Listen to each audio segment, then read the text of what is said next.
Hi, and welcome to this time of prayer. And what are you willing to change for healing for yourself and for others?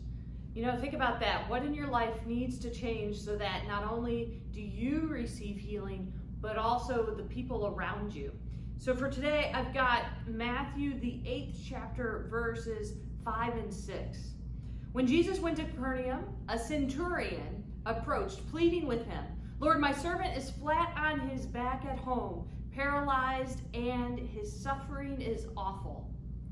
All right, so here the centurion, a Roman centurion, a man of power, a man of status, who is lowering himself. He's submitting himself to go and asking Jesus, this guy who walks around, is a carpenter, he's got some people following him, it's a little bit odd.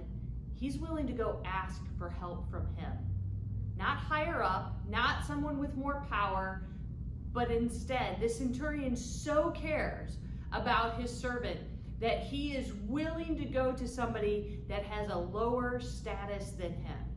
Someone that most would see in that society as beneath him. Like, he's willing to submit himself to a different conversation. He's willing to submit himself to asking for help from someone that most would say, that's unexpected.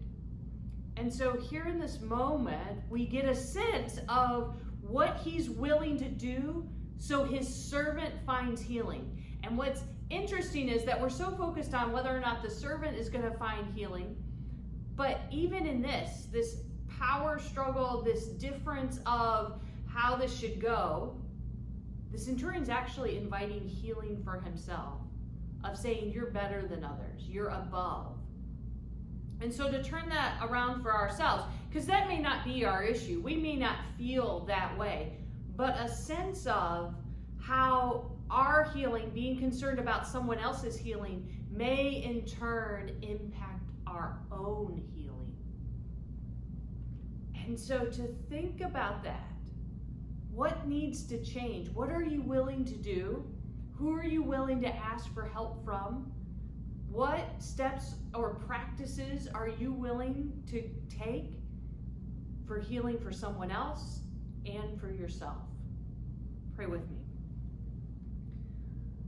Oh God, we so often cry out for healing, cry out for things to change, and yet we aren't always willing to take those steps, to take those chances, to risk, to change course of our own. Help us, oh God, to understand what it means for each of us to be able to open ourselves up to the possibilities of healing, not just for ourselves, but for others, of what needs to change in our life. What are our habits, our attitudes, our beliefs, the things that we hold on to, the things that we're willing to let go of? What needs to change so that more may find healing? Amen. Have a great one.